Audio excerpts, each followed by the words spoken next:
Thank you very much, Mr Speaker. My question is to the Minister for Revenue and Financial Services. Will the Minister update the House on why it is important to have tax policies that reward hard work? Is the Minister aware of any threats to the hip pockets of working Australians? The Minister for Revenue and Financial Services. I thank the member for Corangamite for her question. She, like those on this side of the chamber, understands that Australians work hard for their money and they should keep as much of that hard-earned income as possible.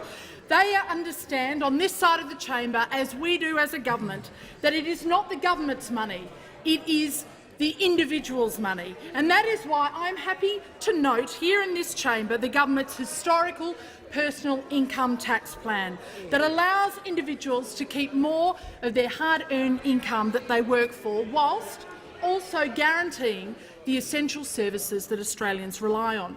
Because, of course, our plan delivers lower, simpler and fairer taxes for all Australians, principles that we on this side agree with, and the contrast with those opposite could not be clearer.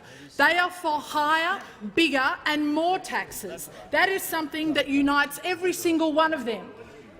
Perhaps with the exception of one. Maybe I am being a little unkind in tarring all of those opposite with the same brush. Maybe there is one amongst them who dares to speak out and dares to be different.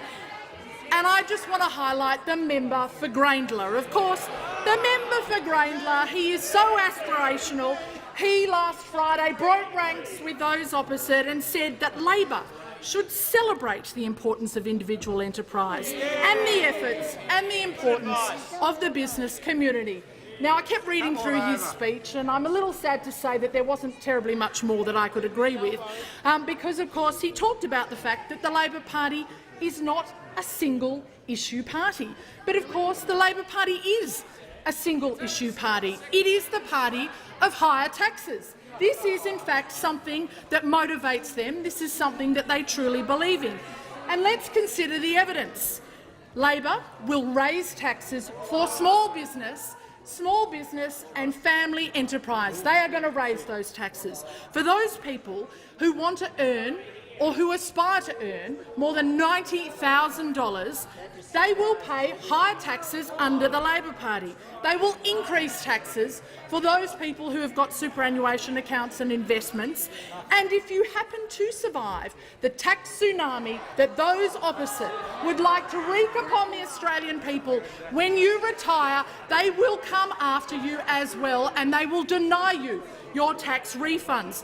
It all adds up to more than $200 billion worth of new or increased taxes. They are going to hit Australians, young or old, because they believe in higher taxes.